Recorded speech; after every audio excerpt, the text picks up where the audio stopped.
ये सब मैंने इनके कहने पे किया था।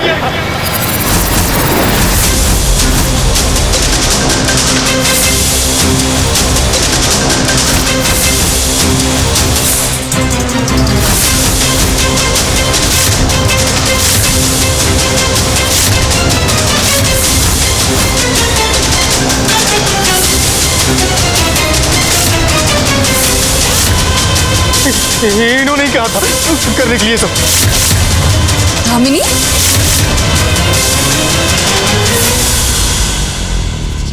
नहीं मोहन माँ, मैंने कुछ नहीं किया। ये आप पर उंगली उठा रहे हैं दामिनी जीजी।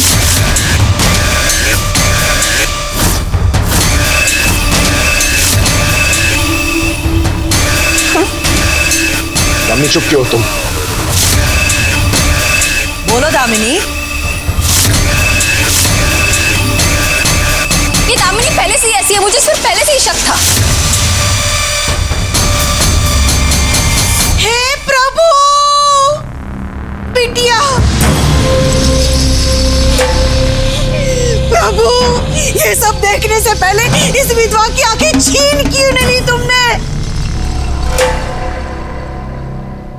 अरे देखो देखो, ये हमारी बिटिया दिन रात एक करके पूरे परिवार के लोगों की सेवा की है, और ये उस पर इल्जाम पे इल्जाम लगा रहे हैं। एक नंबर का झूठा है ये आदमी। मोहन बेटा, हमारी बिटिया गंगा मैया की तरह पवित्र है बेटा। ये ऐसे कुकर्म कर ही नहीं सकती बेटा।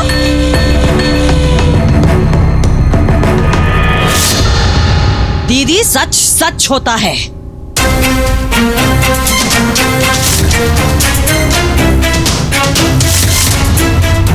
और सच को बदला नहीं जा सकता। अरे कैसी बात कर रही है कद्दू तू? सारा सच तुम्हें हमारी बिटिया की ही बुराई में दिखता है। अगर ये बाहर वाले इंसान ने तुम्हारे राहुल, केतकी या वो राजा का नाम लिया होता तो तुम क्या इतनी आसानी से भरोसा कर लेते उस पर? नहीं ना? हमें पता है कद्दू, तुम्हें पहले से ही हमारी बिटिया पर भरोसा है ही नहीं। तुम उसे प्यार करती ही नहीं हो। बस मौसी, ऐसे आंसू बहाने से आपकी बेटी का क्राइम नहीं छुप जाएगा।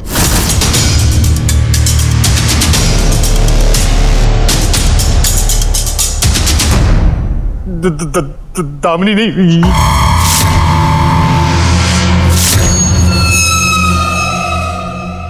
इनके कहने पे मैंने बस में बॉम्ब लगाया था। इन्होंने पैसे दिए थे।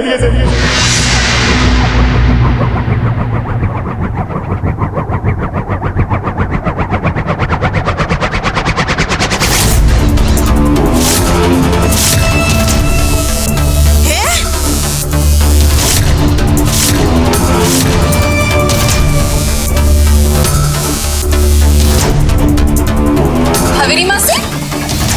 ये नहीं, कादम्बरी देवी।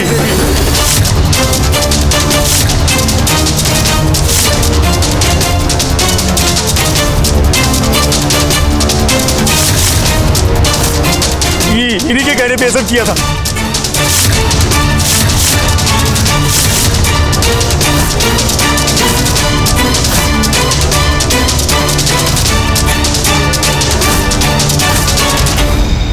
कुछ भी बोलने का तेरी हिम्मत कैसे हुई मेरी माँ का?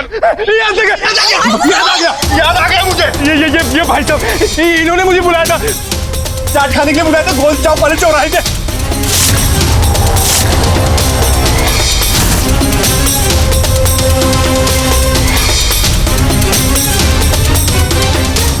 और बोलो दो प्लेट खा गया मैंने, पूरी खा गया। और चाहिए चट, और चाहिए चट, और चाहिए क्या कर रहा है सब? मोहन, ये इसकी तबीयत ठीक नहीं लग रही है।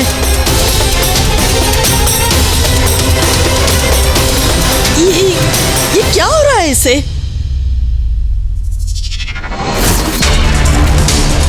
अगर तुम्हें यहाँ से निकलना है ना, तो जैसा मैं बोल रही हूँ वैसा करो। तो तुम्हें सबको ये यकीन दिलाना पड़ेगा कि तुम अपना मानसिक संतुलन खो चुके हो, समझे?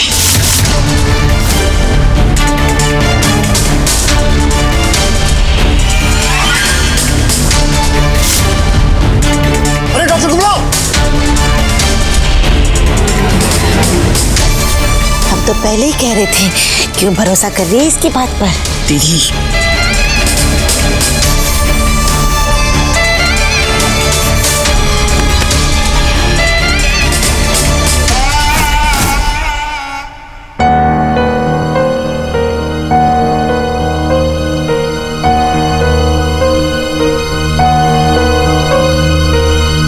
किसकी परमिशन से आप इस आदमी को यहां लेकर आए?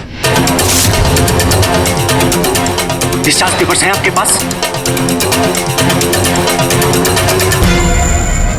जाने क्या हो गया इसे, क्या कर दिया आप लोगों ने इसके साथ?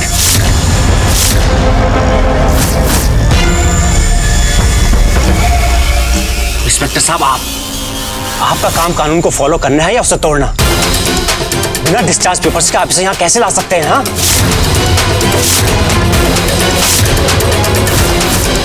आपकी इस हरकत के लिए मैं आपको सस्पेंड करवा सकता हूँ, पता है ना आपको? सर, वो बम इंसिडेंट के पीछे के मास्टरमाइंड की हमें इंफॉर्मेशन चाहिए थी, इसके लिए। इस आदमी का दिमागी संतुलन बिगड़ा हुआ है।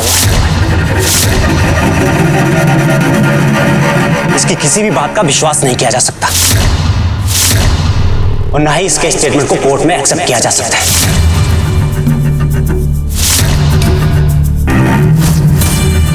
मैडम, वो राधा आई थी पुलिस के साथ और वो आपके आदमी को ले गई। What? देखिए मैडम, आपको जो कुछ भी करना है कीजिए, पर मेरा नाम नहीं आना चाहिए। ठीक है, डोंट वरी, किसी को कुछ नहीं होगा। मैं जैसा कहती हूँ ना, बस वैसा ही करते जाओ। बड़ी मुश्किल से तो ये थोड़ा बहुत ठीक हुआ था, पर आप लोगों की वजह से अब इसकी हालत और भी क्रिटिकल हो गई है। अगर ये न्यूज़ बाहर लीक हो गई ना, तो हॉस्पिटल की रेपुटेशन भी जाएगी और साथ में इन इंस्पेक्टर साहब की नौकरी भी। Sorry sir. और बाहर सभी लोग यही कहेंगे कि त्रिवेदी फैमिली ने अपनी फैमिली के नाम का फायदा उठाकर पुलिस इन्वेस्टिगेशन को टेम्पर करने की कोशिश की। सर, आप डॉक्टर है सर, कोई लॉयर नहीं। क्या होगा, कैसे होगा, ये हमारी प्रॉब्लम है ना सर। आपकी बेटी का कस्टडी केस चल रहा है ना, ये बात पूरे शहर को पता है मिस्टर त्रिवेदी जी।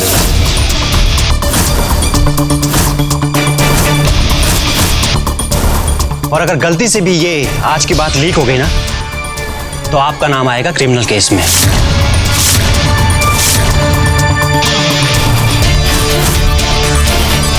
और ये बात जानने के लिए मुझे वकील होने की जरूरत नहीं है कि कोर्ट में किसी भी क्रिमिनल को बच्चों की कस्टडी नहीं दी जाती।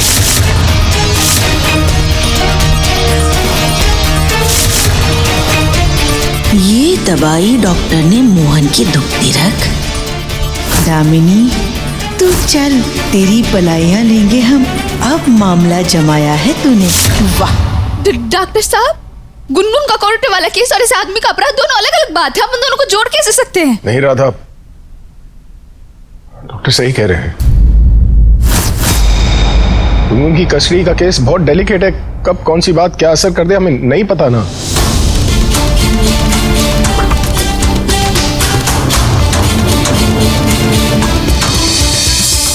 अब मेरे लिए गुनगुन से ज्यादा इंपॉर्टेंट कुछ नहीं है।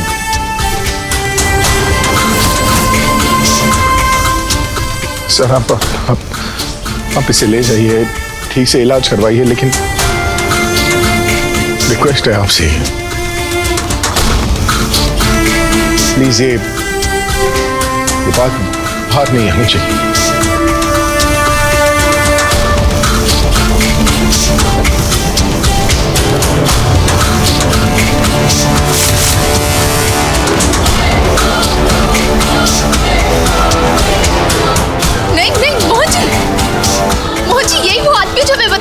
घर का भेदी है कौन? अब जाने कैसे दे रहे हैं? मोहन जी, रोक लीजिए ना। राधा, तुम नहीं जानती है, कोर्ट कचहरी का चक्कर बहुत अलग होता है। ये तुम्हारी एक गलती का असर ना सीधे गुनगुन के केस पे पड़ सकता है।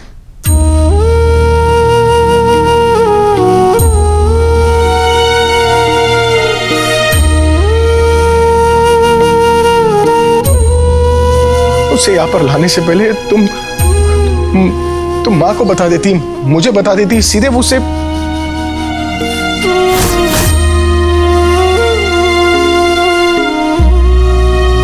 मैं गुनगुन को पिकअप करने जा रहा हूँ। मोहन जी सुनिए ना, मोहन जी। बेटा तुमने आज जो कोशिश की वो अच्छी थी,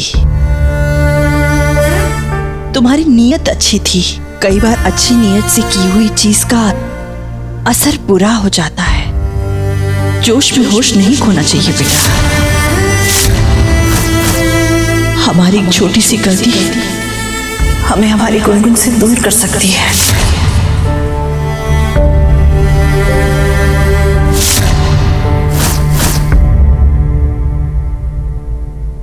राधा, मैं जानती हूँ तुम्हें हमारी फैमिली के लिए बहुत फिक्र है, इसलिए तुम इतना परेशान हो रही हो। पर राधा, आज नहीं तो कल वो इंसान जरूर पकड़ा जाएगा, और इसमें मैं हमेशा तुम्हारे साथ।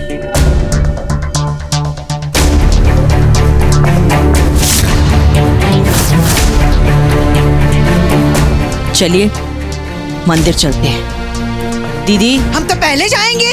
हमारी बिटिया के ऊपर सब लोगों ने इतने इल्जाम जो लगाए हैं, ये निर्दोष विधवा प्रभु के सामने पहले फरियाद करेंगे मत्था टेक के विधवा के नाम के। राहुल तुम भी चलो। नहीं माँ, मुझे कुछ काम है, मैं अपनी फ्रेंड के घर जा रहा हूँ। ठीक है चलिए।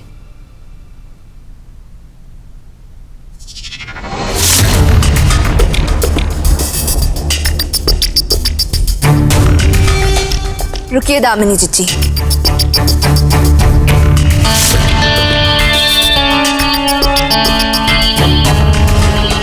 राधा तुम अभी तक नहीं समझी ना, तुम मुझे कुछ करने से रोक सकती हो ना मोहन को पाने से। कर ली ना कोशिश और गिर गई मुंह के बल।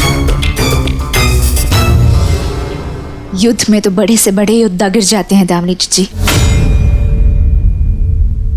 पर जरूरी तो ये है कि वो गिरने के बाद भी खड़े हो जाते हैं। हम भी हो जाएंगे। आप हमें जितने बार गिराएंगे हम उतने बार खड़े हो जाएंगे, और एक दिन सबके सामने आपका असली चेहरा लेकर आएंगे।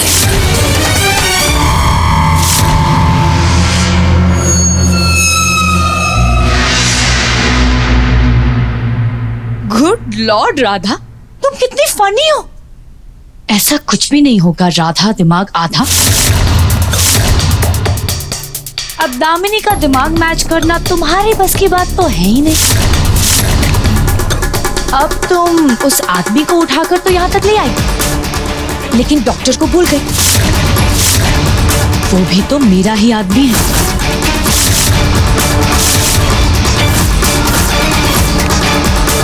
वो कहते हैं ना कि अधूरा ज्ञान सेहत और साजिश दोनों के लिए हानिकारक होता है।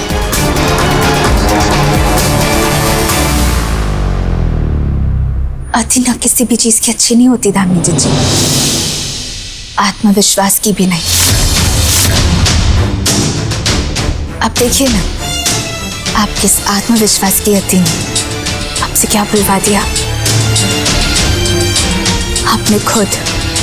आपने मुझसे ये कह दिया कि वो डॉक्टर साहब भी आपके साथ मिले हुए हैं। अब पुलिस सिर्फ उस आदमी की नहीं बल्कि अब उस डॉक्टर साहब की भी पिटाई करेंगे, और अब एक गवाह नहीं, अब 2 गवाह बनेंगे आपकी इन सारी करतूतों के।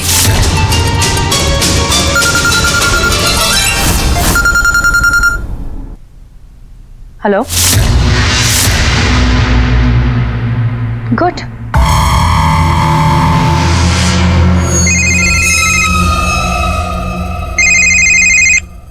हेलो राधा जी, एक बुरी खबर है। वो आदमी भाग गया, डॉक्टर को मारकर। उसने फिर हम पर अटैक किया और भाग गया। क्या? पर आप टेंशन मत लीजिए, हम उसे जल्दी ही पकड़ लेंगे।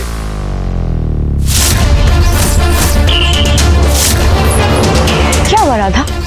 भाग क्या वो आदमी? और फिर पुलिस ने क्या कहा?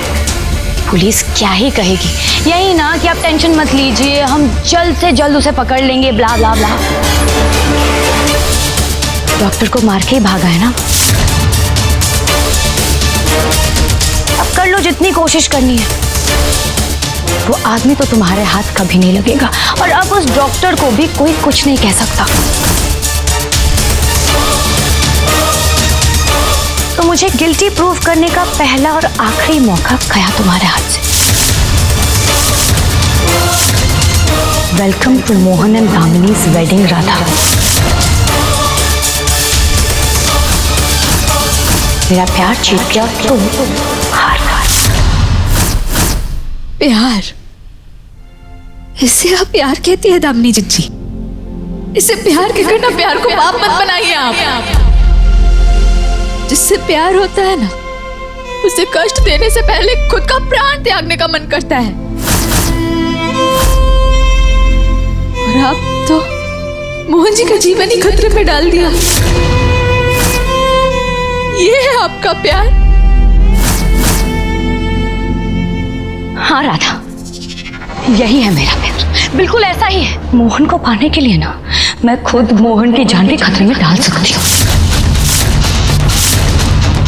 और एक बार मेरी और मोहन की शादी हो जाए ना, तो मैं तुम्हारे आंखों में भी वही दर्द देखना चाहती हूँ जो रोज मैं महसूस करती हूँ। जब जब मोहन तुम्हारा हाथ पकड़ता है, मोहन तुम्हें गले लगाता है, तुम्हारे लिए सारे दुनिया से लड़ने के लिए तैयार हो जाता है।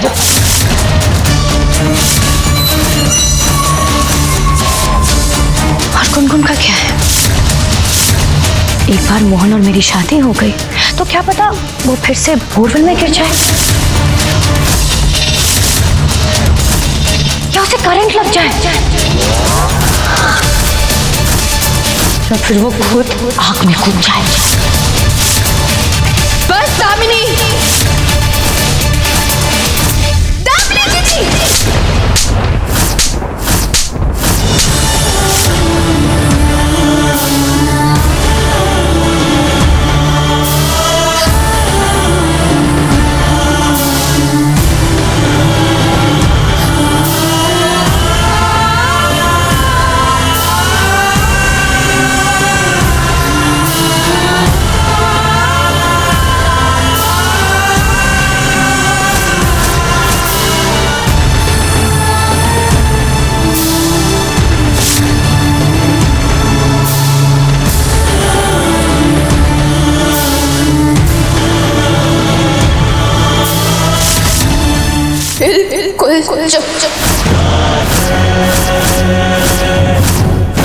अब अगर गलती से भी आपने गुनगुन के बारे में कुछ भी गलत कहा ना, तो जबान काट कर यमुना जी में फेंक देंगे हम।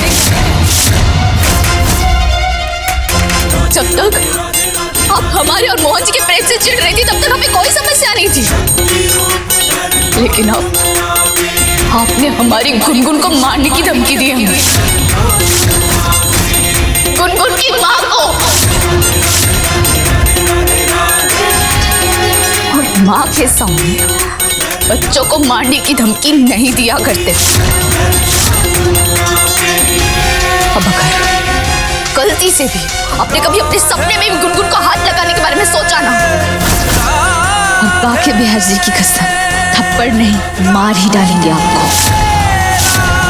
अब अगर सूरज पश्चिम से भी उग जाए, तब भी हम आपकी मोहन जी के साथ शादी नहीं होने देंगे। राधा, तुम्हें तो मैं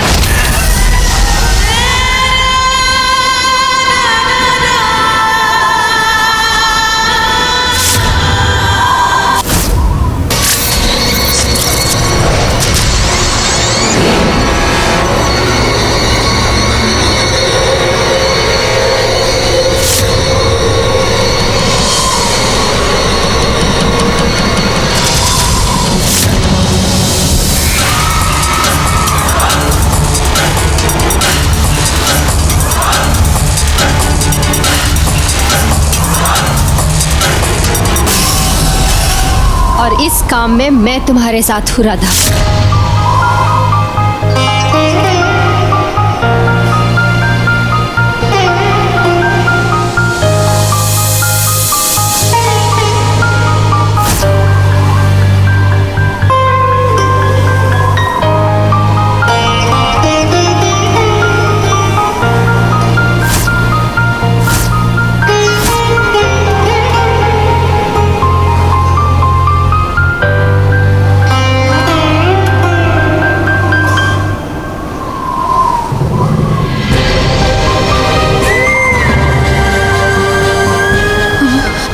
ऐसा लगा जैसे किसी ने हमारा हाथ पकड़ा। मैं हूँ राधा, तुलसी। वो बहुत ही अलग सा स्पर्श था जिसमें प्रेम था, ममता थी।